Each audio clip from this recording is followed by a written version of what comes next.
کا انتخاب کرنا ہے، اسٹریٹجی کیا اپنانی ہے، حکمت عملی کیا اپنانی ہے، لاہ عمل کیا ہونا چاہیے، اس کے بارے میں ایک آنسٹ ڈفرینس اوپینین ہو سکتا ہے، اور بڑی پارٹیوں میں ہوتا ہے جی، کوئی ایسی بات نہیں ہے. لیکن اصل جو منزل ہے، وہ جو ہدف ہے، وہ اس کے بارے میں نہ کوئی ابہام ہے نہ کوئی اختلاف ہے. اور وہ منزل یہ ہے کہ اس ملک میں حقیقی جمہوریت کو بحال کیا جائے، اس ملک میں قانون کی حکمرانی اور آئین کی بالادستی کو یقینی بنایا جائے. اور اس کے راستے میں جو رکاوٹ ہے، یہ حکومت جس کو مسلط کر دیا گیا ہے، جس کو عوام جو ہے وہ ایک عذاب کی شکل میں پچھلے پونے 3 سال سے یہ ایک برداشت کر رہے ہیں، جھیل رہے ہیں، اور اس کا جو اب اس کے مظالم جو ہے مہنگائی اور بے روزگاری کی شکل میں وہ دن بدن بڑھتے ہی جا رہے ہیں. عوام جو ہے، عوام کا جینا مشکل ہو گیا ہے. اس حکومت سے نجات دلانا جو ہے وہ بھی ایک مقصد ہے، ایک ہمارے ایک ہدف ہے. اس بارے میں کوئی اختلاف نہیں ہے. یہ ہے کہ مسلم لیگ نون کی صفوں میں، قیادت میں، حتیٰ کہ میں سمجھتا ہوں کہ پی ڈی ایم میں بھی کوئی اختلاف نہیں ہے. معذرت سے ڈاکٹر صاحب معذرت سے مریم نواز صاحبہ خود کہہ چکی ہوئی ہیں کہ ہمیں عدم اعتماد کا ووٹ نہیں لے کے آنا پنجاب میں تاکہ یہ پوری طرح ایکسپوز ہوں، اور وہ یہ بھی کہہ چکی ہیں کہ ہم چاہتے ہیں کہ یہ 5 سال پورے کریں اور پوری طرح ایکسپوز ہوں. تو اب آپ یہ کہہ رہے ہیں کہ جناب ایک پورا مطلب شفٹ ہے، پالیسی شفٹ ہے، کہ نہیں فوری طور پر ان کو جو ہے ہٹانے کی کوشش کرنی ہے؟ نہیں، دیکھیں یہ تو ایک عذاب کی شکل میں یہ ایک عذاب ہے. اس بارے میں تو کوئی دو رائے نہیں ہے. دیکھیں، اور اس کا یہ ہے کہ اس کا ایک دن بھاری ہے عوام کے اوپر، اس میں بھی کوئی دو آراء نہیں ہے. یہ 3 سال میں جو انہوں نے مظالم بڑھائے ہیں عوام کے اوپر، مہنگائی و بے روزگاری کی شکل میں، لا قانونیت کی شکل میں، لا لیسنس کی شکل میں، وہ بدترین گورننس کی شکل میں، اس کے بارے میں کوئی دو آراء نہیں ہے. ڈاکٹر صاحب یہ آج تو نہیں ہوا نا، یہ آج دینا چاہیے کہ نہیں. مزید یہ کہ ایکسپوز تو ہو چکے، لیکن مزید کیا یہ کہ ان کو یہ صحیح ایک نقطہ نظر ہے کہ ان کو سیاسی شہید ہونے کا بننے کا یہ خواہ یہ ایک چانس نہیں ملنا چاہیے. لیکن ابھی جو آپ لوگوں کے جو اجلاس ہوا ہے اس میں تو یہ کہا گیا ہے کہ جناب بہت ہو گئی، عوام پھر ہمیں 2023 میں معاف نہیں کرے گی اگر آج ہم ان کے لیے نہ نکلے. یہ بالکل صحیح ہے، یہ بھی اس میں بالکل وزن ہے اس بات میں کہ ڈاکٹر صاحب دونوں باتوں میں وزن ہے، تو پالیسی کیا ہے؟ پالیسی کیا ہے؟ دونوں باتوں میں وزن ہے، پالیسی کیا ہے اس وقت پی ایم ایل این کی، کہ کیا ڈس لاج کرنی ہے فیڈرل گورنمنٹ اور پنجاب؟ دیکھیں، لائے عمل کیا اختیار کیا جائے گا یہ پی ڈی ایم کی اجتماعی قیادت فیصلہ کرے گی. لیکن یہ ہے کہ یعنی اس بارے میں جس طرح میں نے گزارش کی کہ یہ حکومت جو مسلط کی گئی ہے ایک عذاب کی شکل میں، اس کے یہ کہ مظالم کے بارے میں بالکل ڈاکٹر صاحب شخص کو پتا ہے، بالکل ڈاکٹر صاحب بالکل آپ ڈاکٹر صاحب بالکل صحیح کہہ رہے ہیں. لیکن پی ڈی ایم تو کہہ چکی ہے جی 14 اگست کو ہم فائنل شو ڈاؤن کریں گے.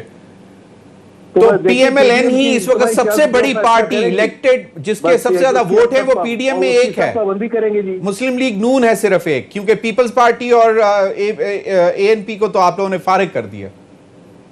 ویسے دیکھیں میں آپ کو گزارش کرتا چلوں کہ یعنی جو پی ڈی ایم میں اس وقت شامل نہیں ہے، پیپلز پارٹی یا اے این پی، ان کو بھی یہ جو اہداف ہیں، جو اصل مقصد ہے، اس کے بارے میں I'm sure کہ ان کو بھی کوئی اختلاف نہیں ہے. ان کو بھی اختلاف نہیں ہے. بالکل چلیں یہ سینیٹر شہادت عوان صاحب سے بھی پوچھ لیں گے. غزالہ سیفی صاحبہ اگر اجازت دیں تو وہ کافی دیر سے بیٹھی ہوئی ہیں. غزالہ سیفی صاحبہ، یہ ایک تو پی ایم ایل این کی اندرونی کہانی میں نے آپ کو تھوڑی سی بتانے کی کوشش کی ہے کہ مجھے نہیں معلوم کہ کیا سچائی ہے کیا نہیں، لیکن ابھی تک جو نظر آتا ہے وہ 2 بیانیاں ہیں چچا اور بھتیجی کے درمیان. آپ کا کیا خیال ہے کہ پیپلز پارٹی تو ابھی وہ یقیناً وہ تو کہہ چکے ہیں کہ جناب آپ ہم پہ نہیں گورنمنٹ کی طرف آئیں. اب آپ کو کیا لگتا ہے کہ یہ کوئی کھچڑی پکے گی پی ڈی ایم کے فورم پہ؟ دیکھیے، میں ڈاکٹر نثار چیمہ صاحب جو بیچاروں نے پچھلے 8 مہینے سے ایک ہی رٹ کے جو باتیں کر رہے ہیں مسلسل پاکستان تحریک انصاف کی حکومت کے خلاف، اور اب مریم صاحبہ نے شور شرابہ کر لیا، سڑکوں پہ ہنگامہ کرنے کی پوری کوشش کر لی، کسی بھی طرح سے عوام ان کے ساتھ نہیں نکل پائی، تو انہوں نے پھر اپنا پاور پلے کرنے کی بہت کوشش کی. مگر اب اس وقت جو ود ان دا لائنز، ان کی جو پارٹی لائنز کے اندر جو ان کے رفٹ ہے اور جو جھگڑا ہے، پہلے تو انہوں نے دوسری پارٹی جن کا وہ ہاتھ پکڑ کے چل رہے تھے، بیکاز یہ تو دیکھیے نا، یہ تو ساجد کی ہنڈیاں ہے تو چوراہے پہ پھوٹنی تھی اور بھی پھوٹے گی، کیونکہ ساجد کی ہنڈیاں چلتی نہیں ہیں اس طرح سے جب سب الگ الگ سوچ والے اور الگ الگ ذہن اور دماغ والے لوگ جو ہیں اور اسٹرانگ دماغ والے جو کہ سمجھتے ہوں کہ ان کی بالادستی ہونی چاہیے، ان کی برتری ہونی چاہیے سیاست کے میدان کے اندر، وہاں پر یہ پی ایم ایل این کے اندر ہی جب تفرقہ ہو گیا تو ظاہری بات ہے ڈاکٹر چیمہ بھی اس وقت کافی کنفیوز نظر آئے اپنے اسٹیٹمنٹس دینے میں کہ ہاں جی یہ بھی ٹھیک ہے بہت اچھی بات ہے اور وہ بھی ٹھیک ہے بہت اچھی بات ہے، بڑا اچھی بات ہے، دو الگ الگ باتیں کر رہے ہیں مگر وہ بھی صحیح ہے اور وہ بھی صحیح. تو جب یہ اس قسم کی باتیں ہونے لگتی ہیں تو جو بیچارہ اسپوکس پرسن ہوتا ہے وہ بڑا کنفیوزڈ ہوتا ہے. ڈاکٹر صاحبہ سوری میں غزالہ سیفی صاحبہ آپ سے ہی جاننا چاہ رہا ہوں. غزالہ صاحبہ ایک بات آپ سے ہی پوچھنا چاہ رہا تھا.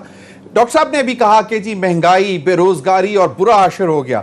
یہ جو سٹیٹسٹکس آ رہے ہیں یہ اپوزیشن کو کیوں نہیں پتہ لگتی کہ جناب یہ اتنا مطلب اگر گروتھ اس لیول پر جائے گی تو ان تمام جو مشکلات ہیں ان پہ ان کو اریسٹ کیا جا سکے گا.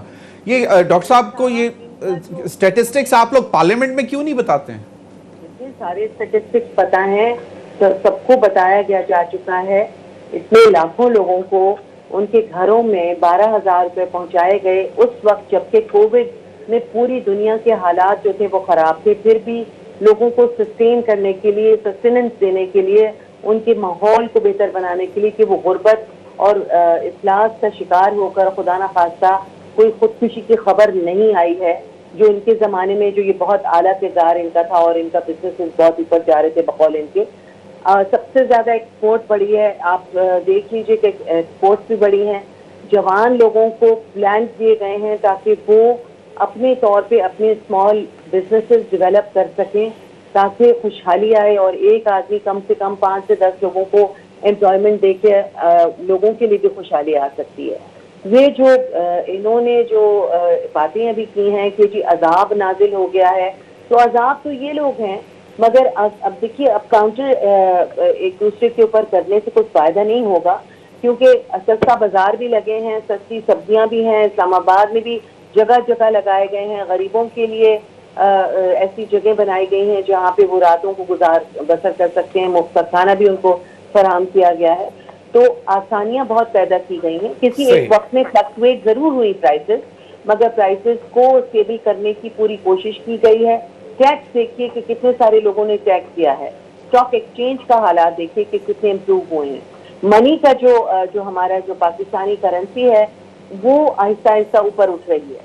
تو یہ جو عذاب یہ لوگ چھوڑ کے گئے تھے اس سے آہستہ آہستہ پاکستانی قوم جو ہے وہ نجات حاصل کر رہی ہے.